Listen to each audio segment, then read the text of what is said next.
Hello and welcome to this month's property market report for the Alpujarras, Orgiva, Lanjaron and Lecrin Valley.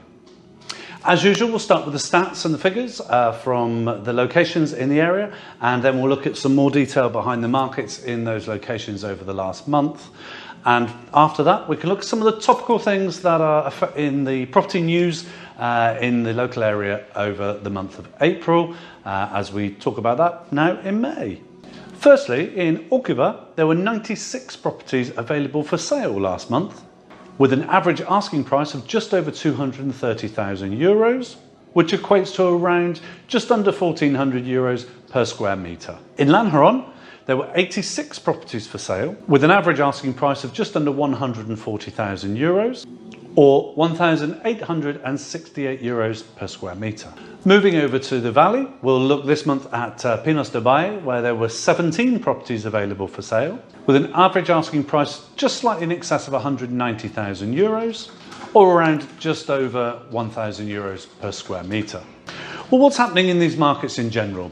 Well, in Orgiva, there are 96 properties for sale last month, which actually has remained fairly stable throughout the course of this year. But interestingly, new properties that are coming to the market that are priced effectively and with the correct marketing are turning over very quickly. What's keeping this number stable is actually a number of stagnant properties to the market. Properties that have been poorly priced, poorly marketed, or just don't fit what's in the current zeitgeist of demand are stagnating on the market and just sitting there for month after month after month. Interestingly, when we look at Lanjaron, the market, we can see that there are actually slightly less properties on the market than the last few months, in part because the turnover has been phenomenal in terms of properties in Lanjaron recently. However, it's the same problem as Orgiva, where there are a number of properties that have been stagnating on the market at incorrect prices with poor marketing and are just not changing anything, meaning that they're just not going to be of interest to many of the international buyers in the area. As we look over at Lecrin Valley, this trend is continuing. New properties coming to the market that are correctly priced with the right type of marketing are turning over at a reasonable rate.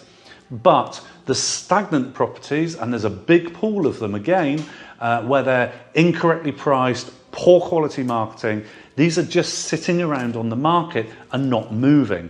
In a way, that's useful for the newer properties coming to the market that have changed their style of doing things. But one of the most interesting things is the pricing strategy that maybe used to work 10, 20 years ago, but really is completely ineffectual nowadays. That would be where typically someone would price their property 20, 30,000 higher than they were looking to achieve, but expect to take a low offer. This has changed completely in today's marketplace. It's a much more mature marketplace now, with many buyers coming from Northern Europe, UK, US, Canada, where those mature markets, buyers are just not falling for these old tricks. If it's not priced correctly with the right type of marketing, buyers are not interested. If you imagine if you're looking up to, let's pick a number, one of the average prices, say around Lanjaron of 140,000, if that's your budget, you're not going to be looking at properties at 160, 175, for example, and expect them to go down in price. It's just not the way mature property buyers work and not in good markets. On average, we've looked at the statistics for this year and for last year, and on average, we're selling properties around 95% of the asking price. In fact, we've had 2 last month that have gone over the asking price. So that shows that priced correctly with the right marketing, properties will sell, but this stagnant pool of properties are really holding the market back at the moment.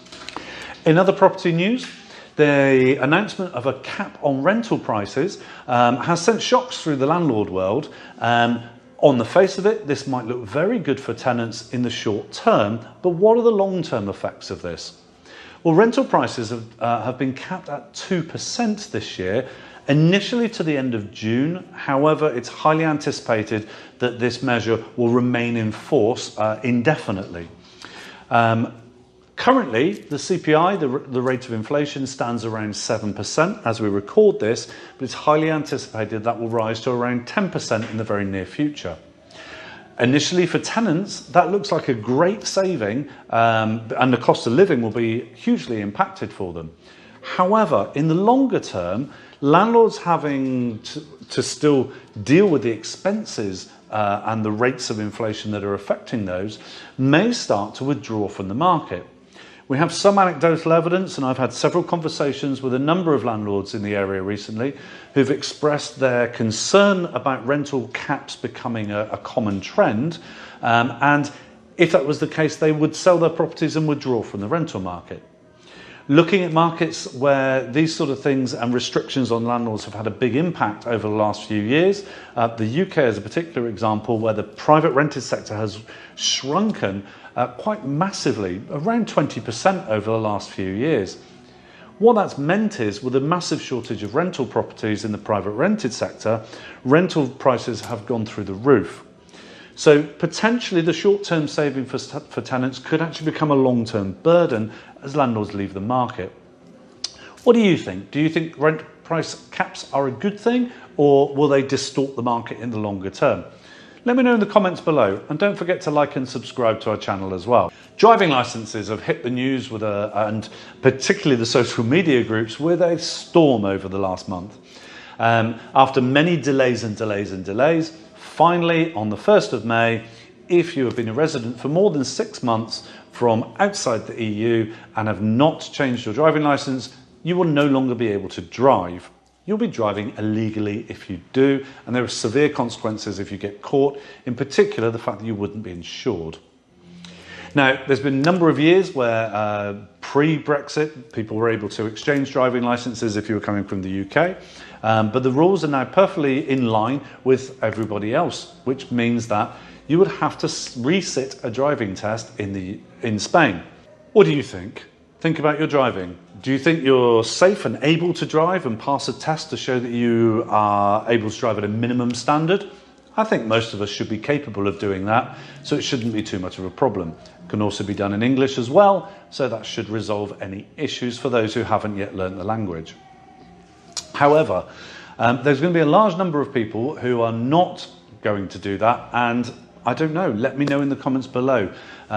Do you think that this will get resolved eventually, or are there just going to be a lot of people driving illegally over the next few months? The cost of living increase is currently a worldwide issue, with interest rates increasing and with inflation having to be tackled before it gets out of control.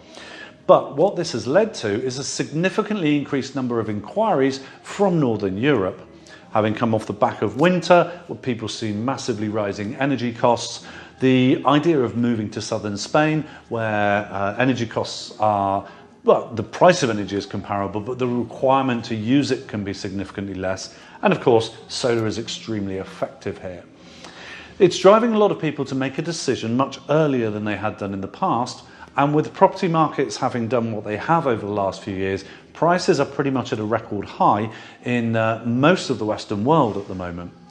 That's enabling people to capitalise on this and buy in Spain while prices remain relatively low compared to the increases we've seen in some areas, particularly in this region where prices are seeing a steady increase, but they're not going out of control. There's also been more news about the digital nomad visa. This is something Italy have just brought out, a very successful looking digital nomad visa. Portugal are working on this as well. Spain have announced several months back that they were going to bring in a digital nomad visa, but so far nothing has been clarified as to exactly how that's going to work. We're receiving a lot of inquiries about from people about the digital nomad visa, but as yet it doesn't exist in Spain. What do you think? Would it be a great idea for people to be able to come and work in Spain for a few years before choosing to go down the residency route? I think it could be a big asset for many people, but let me know in the comments what you think below. Finally, a question that we get asked on a regular basis and have been asked by a number of viewers this month actually. So thank you to Diane, firstly for your question, and also James, you mentioned the same question as well, so I'd like to give thanks to you. But that was, when is the best time to put your house on the market? Well, the honest answer, and this is statistically proven, is actually there's no best time. Today is the best time. But many people when the sun comes out, winter's gone, spring is in the air, the rains have been, and we're seeing some lush green growth. That's a really nice time to capture your property at its best with your video tours and things like that. I'd always say though, be aware that it does mean that there's also more people tend to do that, so there's more competition in the market. But at the moment, the way all of the dynamics of the different property markets are looking, I really think now is a good time to be marketing your property.